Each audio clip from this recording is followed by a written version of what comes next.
Natalia. I'm near the ocean now. Along the way, I saw lots of dead bodies. It was awful. Maybe I'll drown myself. You should forget about me. Find a new friend. Those must be the islanders' corpses. Someone experimented on them. Yeah, I think I remember now. Alright my friends, welcome to the final part of my walkthrough for Resident Evil Revelations 2. I won't. This is the conclusion of the Little Miss DLC episode. We just have one more area to clear and it's not going to be too hard, even though in this section we do have to deal with invisible enemies, which can make our life a little bit harder. Just follow that guy and don't worry, because if you're on the left side and he turns around, he won't be able to spot you. Actually, with that guy, I don't think it matters if you're on the left or the right side. He can't see you unless you're standing right in front of him. Hold on. So Huh? Why? you don't really need to worry all that much. Oh, that's right. Like I said, in this section there are invisible enemies. A good strategy to use is to make Dark Natalia point at them, so that you can then locate them with Natalia. But for this section it's actually pretty simple. We're going to pick up that crate. We're going to locate the invisible enemy, because there's another one here. Where is he? Okay. This invisible enemy goes around this entire perimeter, so what we're going to do essentially is actually just follow him. He won't turn his back, so we're pretty good. So we're just going to keep following him, and that way we will be sure that he doesn't spot us. Remember that if you get spotted even once in this walkthrough, you'll have to retry. And depending on the amount of times that you get spotted, that will affect your rank. Since this is an S rank walkthrough, obviously I can't get spotted, period. In fact, for this chapter, accuracy isn't a factor, but time and the amount of times that you get spotted are factors. And those are the two things that influence your rank. There's another bottle here, let's pick it up. We have 3 smokescreen bottles right now, so we actually have more than enough to last until the end of the chapter.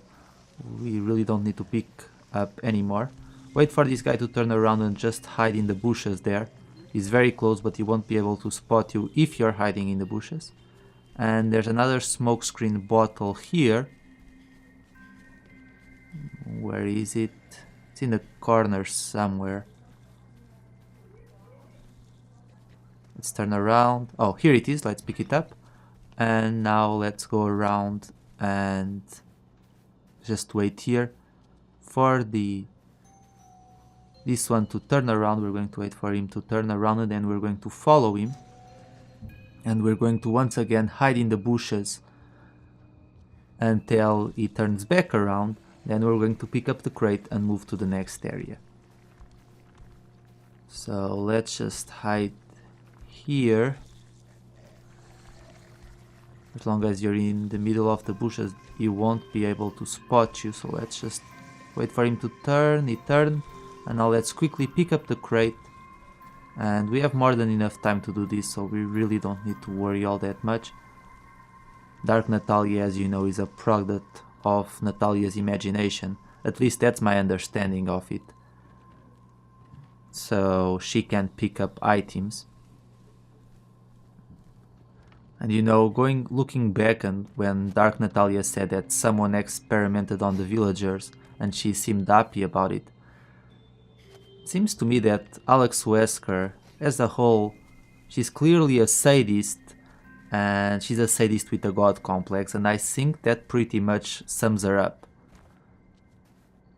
At least based on her character profile and from what I understood of the plot, I really don't think she has a lot more going for her, but that's just my opinion. So after Dark Natalia detects that invisible enemy, just go around. There's another smokescreen bottle here, which you can totally ignore at this point, assuming you've been following my walkthrough and you have the same amount of smokescreen bottles that I have, you really don't need this extra one. In fact, we should only need 2 more smokescreen bottles. So after this enemy turns around, we're going to run past it. Just wait for it to turn around. And we can move on down now. Now we're going back to the communications tower. As you can see, there's another invisible enemy there. I'm too far away to manage to point at him. There we go. And we're going to throw a smokescreen bottle at him. And now we're just going to calmly pass by. I think it might be possible to escape this guy without him spotting you if you move fast enough, but might as well not risk it, and if you have the smokescreen bottles to spare, just throw them. Otherwise it's pointless to keep them really. You only need 1 more, and it's in this final section. That's why it's important to save them for these final stages. It just makes your life a lot easier. Okay, so the invisible enemy is there, and there's another enemy standing in front of the communications tower. Let's throw a bottle there, and now we're going to make a run for it.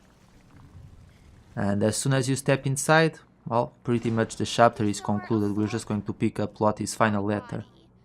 You never found her. No one asked you. I'm not losing her like I lost my mom and dad. Is she that important to you? You've gone crazy, Natalia. I'm not crazy. I just don't want to be alone anymore. I don't want to be sad. I can take that sadness away if you let me in. You just have to trust me. I don't know you. You're not me at all. I want Lottie. Why won't you make this easy? Okay, well, I'm glad Natalia is fighting back, but unfortunately it doesn't work. So let's pick up the last letter, watch the cutscene, and I'll be back once the cutscene ends. Natalia, I don't think I can go on any longer. You'll find what's left of me on the beach ahead. I'm coming for you, Lottie.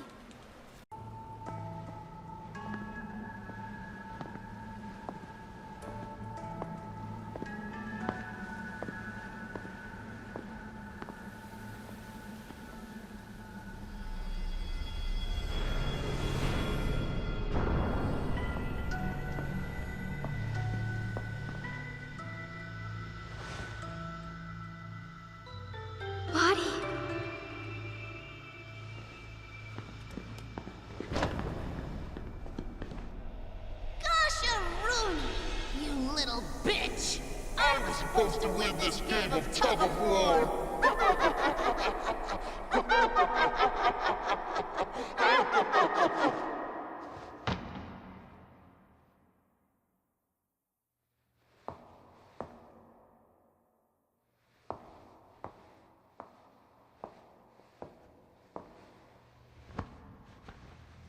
But there's still plenty of time to get under your skin. And next time, you won't see me coming.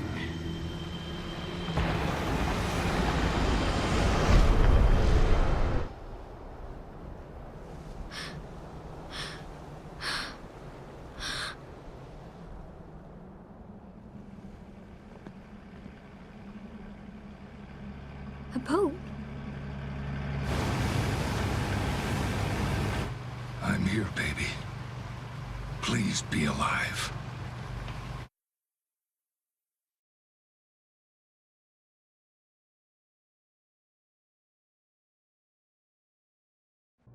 Alright guys, and this concludes the chapter, and it's very interesting because it almost seemed like in the end when Natalia was holding hands with Dark Natalia, it almost felt like Dark Natalia had already taken over Natalia.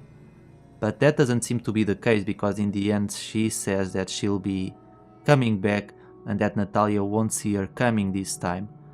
It would have been really bizarre if the entire time that Barry is with Natalia she's already possessed by Alex Wesker, but I don't think that's quite the case.